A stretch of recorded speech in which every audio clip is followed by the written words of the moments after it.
Hi, it's me, Kay Cook, building some interesting conversations and hopefully inspiring some resilience in the people that we come into contact with. And today it's my great pleasure to introduce to you and to talk with, once again, my delightful colleague, Chris Cummings, who is Managing Director of OTD. Hi, Chris. Hello, Kay. How are you doing? I'm really good, thank you. It's great to chat with you again. So, first of all, Chris, OTD, our training department, that's what that stands for? That's right, yeah. It took years of market research to come up with that name. And so Chris, you have a global training company, don't you? Yep. You work all over the globe, literally, or at least you did up until just a few weeks ago. Absolutely. And before we go on to talk a bit about what's changed for you, I was remembering a metaphor about resilience yesterday, and it was brought to my attention by a social media post from somebody who had prevented a suicide. The story is that this person had been checking in on a friend whose business had gone into steep and unprepared for decline because of COVID-19. And as a result of it, this person, who we don't know who it is, had lost all hope and faith and ability to see a future and had made plans to take their life. And fortunately that was averted. And this is an open social media post, and certainly it's a story that we hear quite a lot of. People are suddenly thrown into, well, I can't see a way through this. And I know that in nature, this is the metaphor that I was thinking about, in nature, when a plant is under enormous stress, it either comes back to thriving or it dies off and goes to seed. And I think there's something in our current situation which that metaphor can apply to. So Chris, for you, when a month or so ago, when we were all in America and at some lovely international conference, everything was predictable for you in terms of your business, I guess. Can you talk us through what's happened over the last month? Well, I guess in order to do that, you kind of need to know that probably 90% of the work that we were doing before all of this happened was in a classroom. So just to let you know, I've got around 100 coaches, speaking different languages in different countries across the world. So on any given day, you could have 20 of them, including myself, running some kind of training program, normally corporate leadership stuff, coaching, selling skills, presenting, that kind of training. And we've been doing this now for 13 years. Now, the thing is, a lot of our customers over the past, go back a couple of years, have been asking us to do more virtual training, right? And I don't think it's down to them suddenly becoming conscious of environmental issues. I think it's more to save money on flights and hotels. So of course, we being the type of company we are, we're very good at saying, we'll learn how to do it. So that's basically what we've been doing over the years. So, and interestingly enough, one of the programs that we're running now is a resilience program, but it wasn't because of what's happening now. We'd already built the program. It's just that all of a sudden that people have been asking for this program much more than they were while it was in development. So, but anyway, going back to your question, I guess the thing that happened when we were in Florida, I could see things changing very quickly. And in my mind, I'd already thought that a lot of the training that we're currently doing will need to be converted into virtual training. And the great news is probably 90% of the work that was in our calendars has been converted into virtual training. Whereas before, I mean, literally, when I arrived back home, people were saying, we're going to have to postpone, we're going to have to postpone, we're going to have to postpone, we're going to have to postpone. But actually, most of that has been turned into virtual training. So, you know, all I can... Around. We very quickly turned it around. I mean, I work with a fantastic, my business partner, awesome guy. And again, he was, and what I love about my business partner is he kind of says what I'm thinking quite a lot, which is really good, because we've got a senior leadership team, another great team who kind of report to Andy, my business partner, and I. And so they all say, right, well, we can get this done by the end of next week. And then I'm thinking, can't we do it sooner?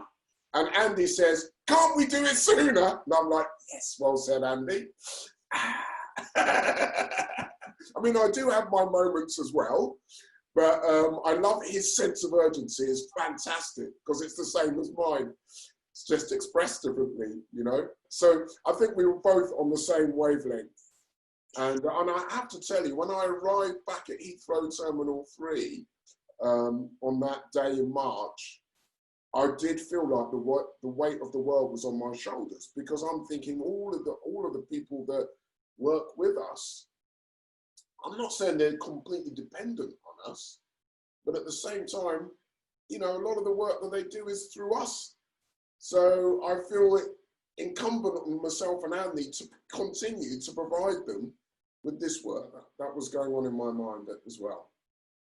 So there's something there about, you were already beginning to build this model of transformation of the delivery channels for your range of products. Yes. But because of this sharp interjection, you've had to speed it up. Yes, yeah. Was there ever a point where you just stopped and thought, oh my God, what am I going to do? Or did you just speed up the process of change? Just speed up the process of change. It's very rare, Kay, for me ever to think, oh my God, what am I going to do?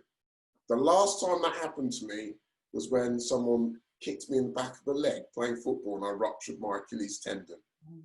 And even then I kind of minimized it. I had to drive 4 hours in my car home.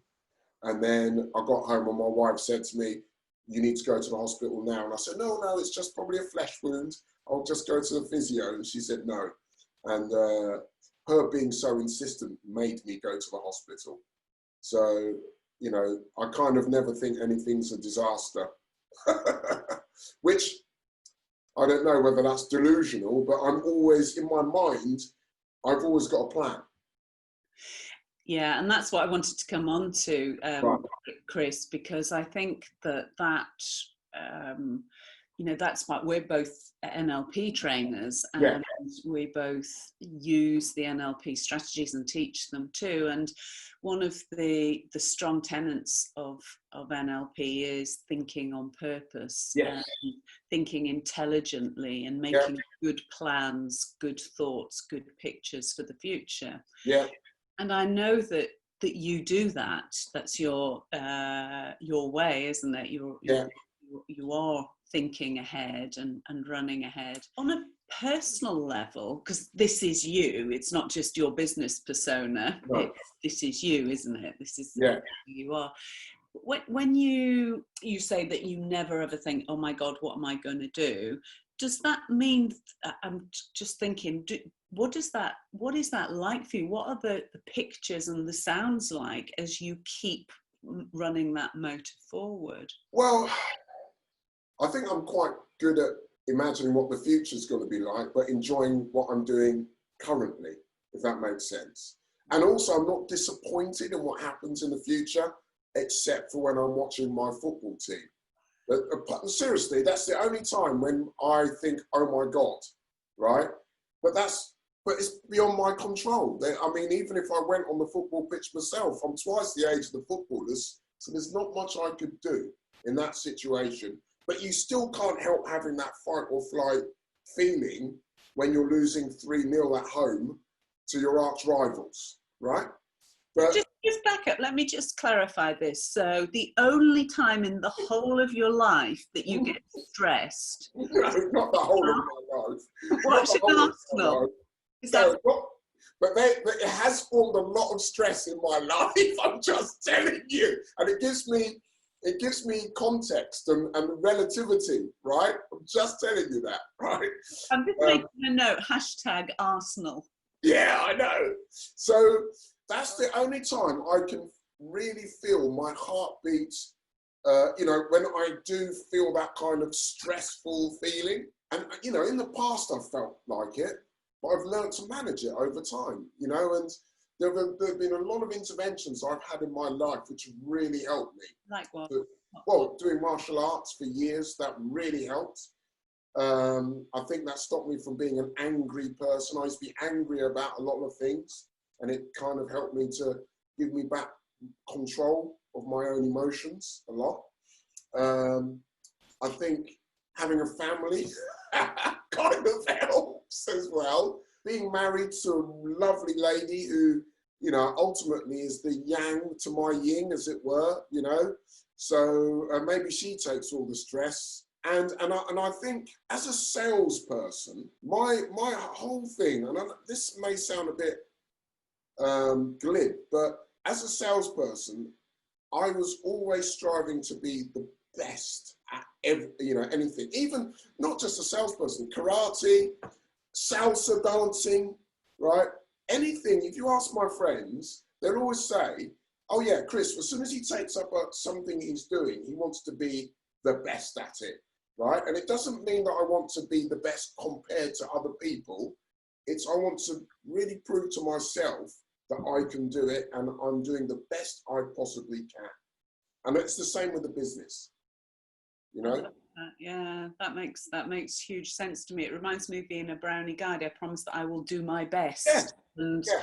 I think that's a really nice sort of bedtime salute to the day, isn't it? I've done the best I can do today. Yeah. Being the best version of me, whatever that is. You mentioned when you were younger, in order to manage those feelings of anger or whatever they may have been, and you used martial arts to help you to control you used the word control, is that to control and then reflow the energy?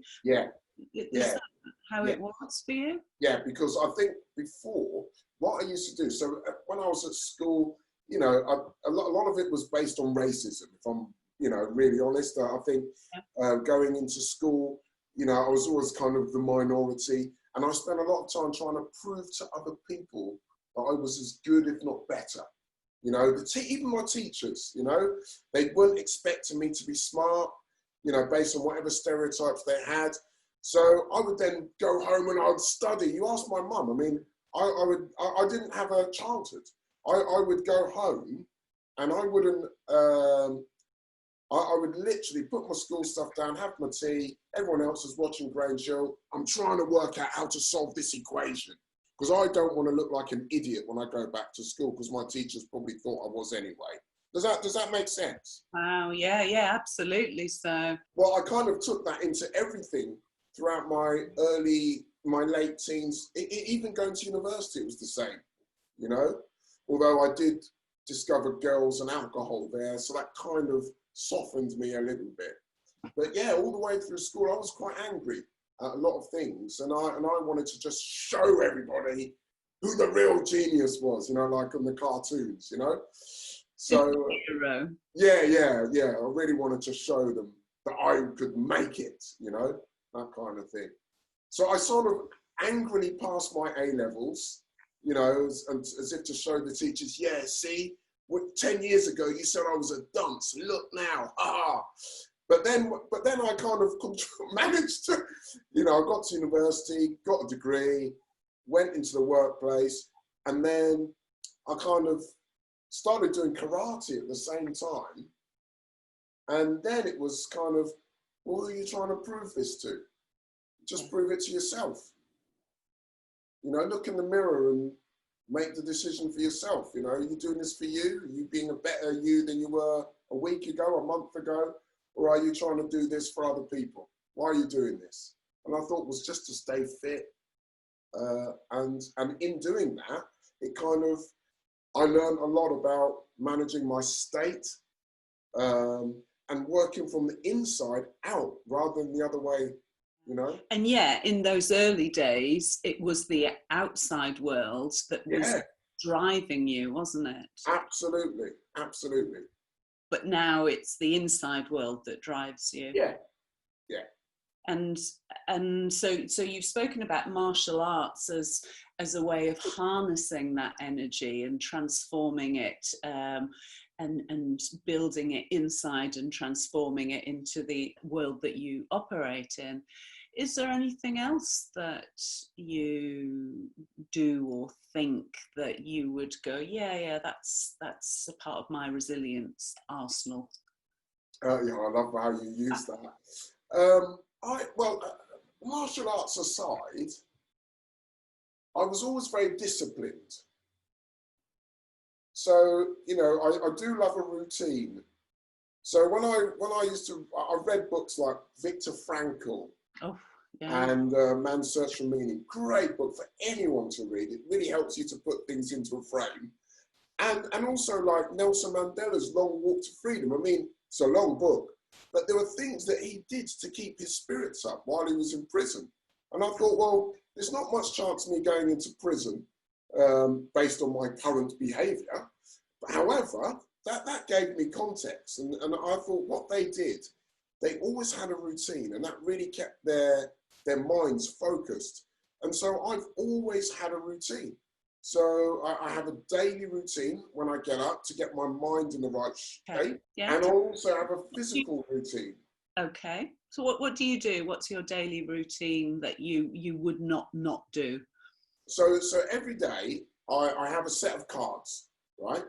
So I read them, and I learned this years ago. I read a book. I read a lot. I should tell you this. Happy family cards or tarot cards or? No, I write them myself, right? So I read a book by a chap called Napoleon Hill called Think and Grow Rich, which was on the shelf of my aunt's house when I was about 8. Now, I didn't read the book when I was 8, and I thought, oh, grow rich? They're not very rich. Look at them. But yeah, anyway. But then when I read it, when I grew up, I realised it's not about being financially wealthy, although part of it was, but it's about being rich in your mind. And one of the things he had in there were these like affirmations, you know, and the only problem with affirmations, I find, is that they're just like chants. And it doesn't mean that you're going to do what the thing says. You know, I don't know if that makes sense. Maybe it's because it's in the present tense. And so I decided to put them as if they've already happened. So for example, if I've got a meeting coming up, I'll say something like, what a fantastic meeting I did, the other day. And this happened, that happened, and this happened. And that's why it was so good. And the customers thought OTD was an amazing company. So just rewinding a little bit. So these cards you've written for yourself as if something that you're planning to do has happened successfully. Yes.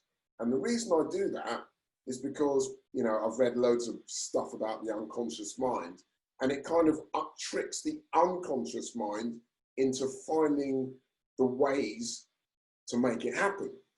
Whereas if you just did it consciously, your conscious mind would say, well, it hasn't happened, so I'm not going to think about it. Whereas the unconscious mind really focuses you on the opportunity for it to happen. And then things start happening, and then you think, right, is that because I read the card or what? But, you know, I've been doing this since I'm 52 now. I've been doing it since I was about 24. As soon as I started doing it, I started winning the top rep prize. And I thought, well, I'll keep doing this. And then I started winning prizes being a top manager, jobs I got, which were, you know, if you look back 3 or 4 years before, impossible. And then suddenly I got them, you know, and it's based on a lot of this. So I kind of some people might call that meditation. I don't know what you call it, but every morning I get up, and that's pretty much the first thing I do in a quiet place. And I normally have about 30 to 35 cards, because I always think if you've just got one, that's like doing one press up. So, you know, I'm kind of training my mind to do this stuff. So how many cards have you written over the last 7 years? Thousands. I mean, look, there's a stack of, you can just see them there, right? So that's a stack from probably about 10 years ago. So I kind of keep them, because I think one day I'll just write a book or something, and these are all the things that I said I wanted over the time. And then they're not always material possessions. They could be how I want to behave with a specific person. You know, so maybe I'm not getting on particularly well with a specific customer, and I'd like to really gel with them. And I start thinking about how I'm working with them. So I'll write a card about my interactions with them as if they're already good. So just sort of unpicking that a little bit, if I could just run that strategy on trying it on for myself. Yeah. So I would, if I wanted to do that, I would have to think about, well, I've got something happening tomorrow or next week. I'm going to imagine it was already the other side of it, and it was super successful. Obviously with NLP we would talk about having that full sensory experience. How much of that do you bring into? Yeah, I do a lot. So, and I use very, I'm trying to think of the words, but very words like amazing and you know, exciting and juicy words. Yeah, really juicy words. You know, words which kind of emote you. You know, rather than that was a good meeting. You know, great, but you know, really, I focus. So you feel the energy, absolutely, of each of those words. Yeah. Yeah. So there's a real parallel with what's often referred to as manifestation, isn't there? I guess so, yeah. But I mean, I'm not really into vision boards and anything, because I want the vision board in my mind. Yeah. Yeah. So I want to be carrying it with me all the time. Okay, so you read the card. How often do you create new cards? Every time I achieve the thing that I wanted to happen, I put that aside, hence the stack, and then I'll write a new card for something else. Oh, okay. It's a rolling thing. So once that thing has happened, you put it to it gets relegated. Well, I'm happy that I've achieved it. Yeah. And then I move on, you know, I think, okay, so what am I going to replace this with? And then I build that. And normally what I tend to do is I look at different areas of my life. So, you know, like the wheel of life, you know, people do the wheel of life. So I look at different areas of my life, and I'll assign a number of cards to those. And then at the beginning of the year and say, let's look back at the end of 2020, what will I have achieved in my finances, in my business, you know, in how I train, in my personal development, in my relationship with my wife and my children, you know, in my broader family perspective, you know, all of these, where am I going on? In all of these things, I put them in, I write cards about them, and you know, for example, Barbados was one of the cards. Obviously, I should be there now on my way back home, but that doesn't matter. So from America, you were going to go on holiday with your family to Barbados. That's right. So now I've already taken action and rebooked my holiday.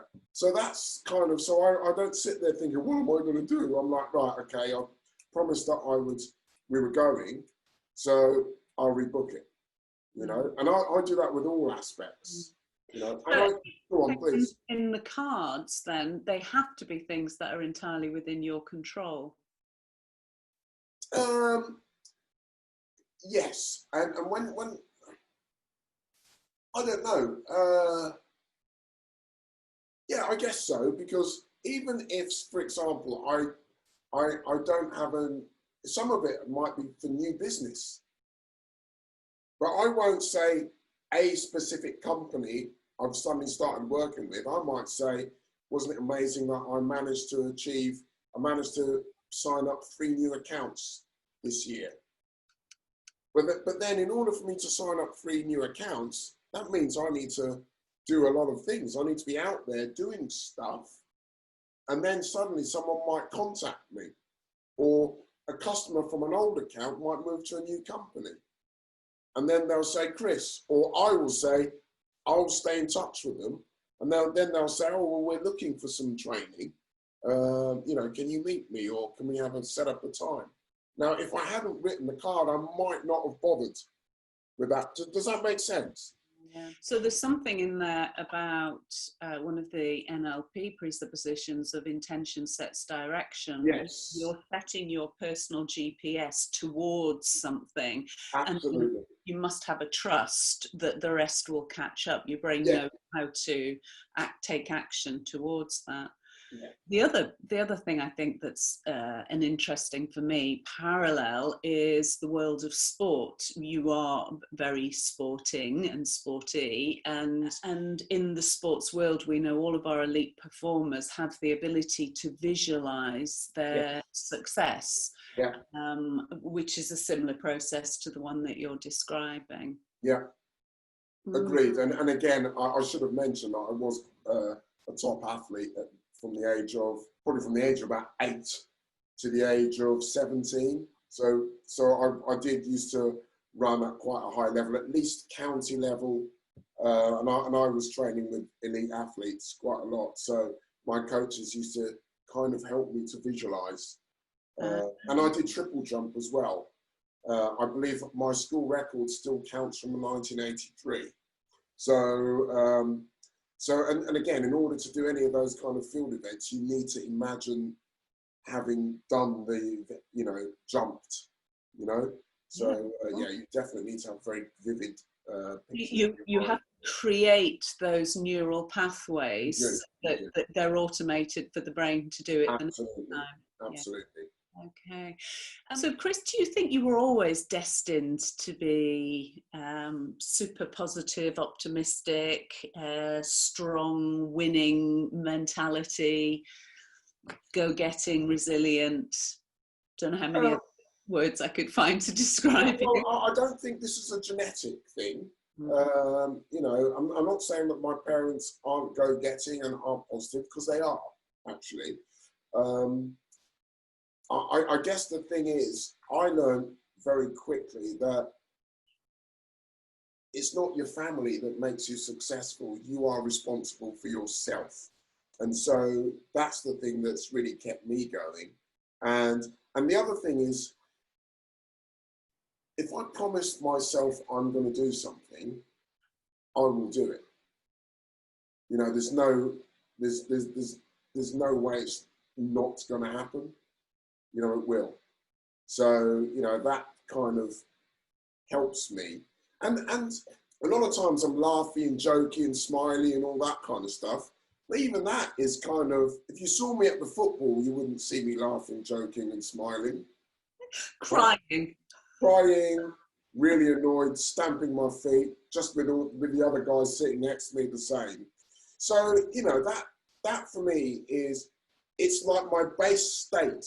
I am a happy person, but I think a lot of it is because I do what I do every day, and I exercise. So I do those 2 things plus exercise before I do anything else the rest of the day.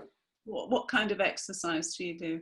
Nothing amazing. I'll go for a run 3 kilometers every day, or I do 20 minutes high intensity on my bike, like 10 miles and 20 minutes on a static bike. And that gets the old endorphins going. And then I'm pretty ready for the day then, So. Do you need coffee? Not really. I never drink coffee. You don't really want to see me drinking coffee. But I do drink tea. It doesn't have the same effect on me as coffee does. So I steer away from coffee. And I'm certainly not one of those people that needs to slowly wake up in the morning. I'm pretty much, I mean, if you phone me at 2 o'clock in the morning, within 2 minutes, I'll be back ready, you know? That's kind of... Yeah, just, it's very digital, isn't it? That on-off Yes. energy Yeah, system. it is. Yeah, It is. really, really interesting. I'm wondering about those early years decisions, because as you know, quite a lot of my work is in trying to set up prevention, models of prevention for the next generation. So taking what we can learn about adults and then putting in place, things that will enable children to be more resilient than we currently are. And there's something that you talk about in those early days about you were really determined to prove to the world and to yourself that you were strong, capable, good enough, better, those kind of things. I'm running a parallel in my mind. When I was a child, I moved to lots of different schools, and so I always had to hit the ground running. Attribute my own resilience to, I learned very quickly, because children learn subconsciously. And you just parachute into a situation and you sink or swim.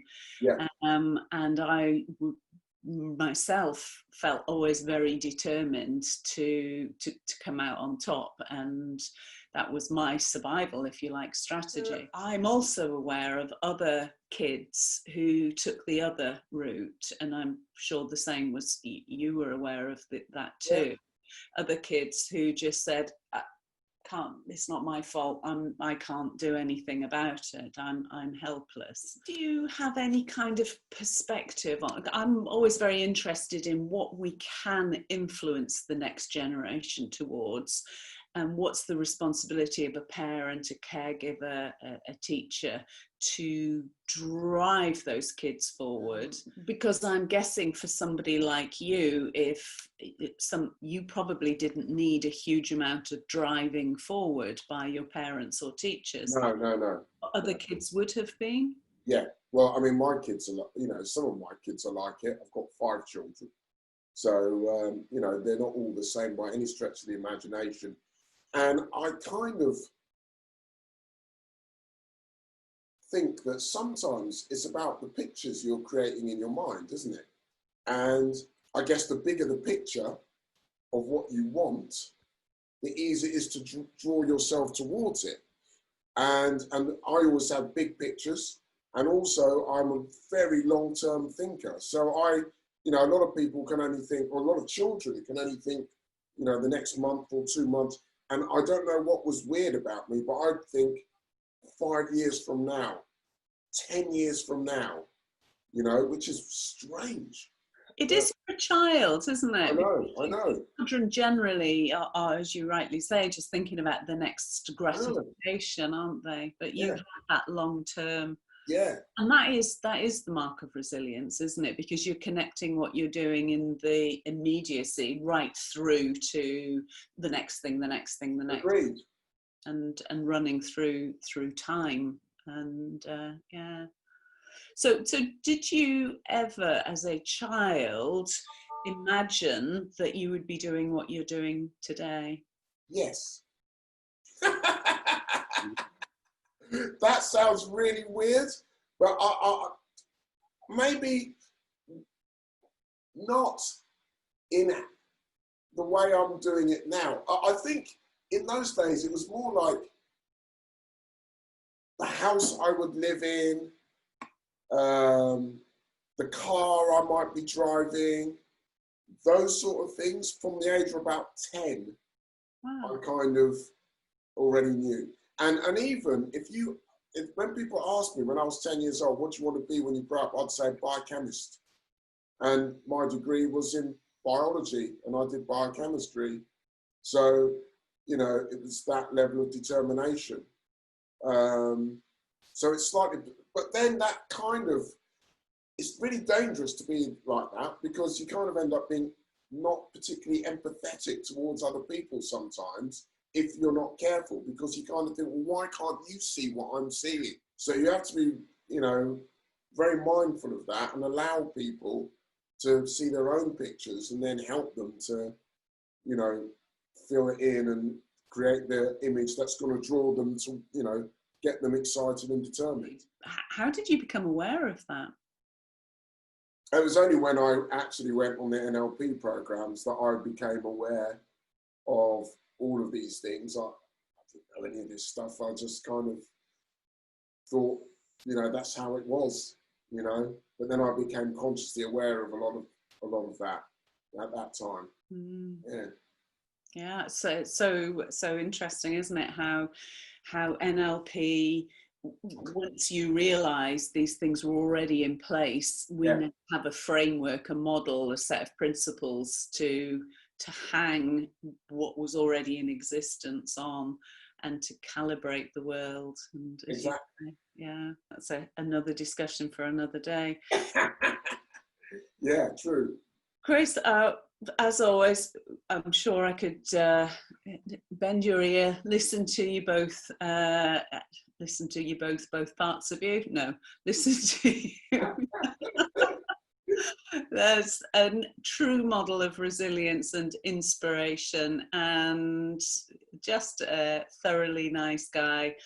And in these current times of needing more resilience, you know, keep up the great work. I was interested in you said earlier about, you know, suddenly the world wants more models of resilience, training programs, coaching programs for resilience. And I find in my work, I also have been running resilience programs forever, but somehow there seems a different slant to it. The values in the world seem to be shifting quickly, and so our way of presenting resilience to the world has to also be a little bit more creative.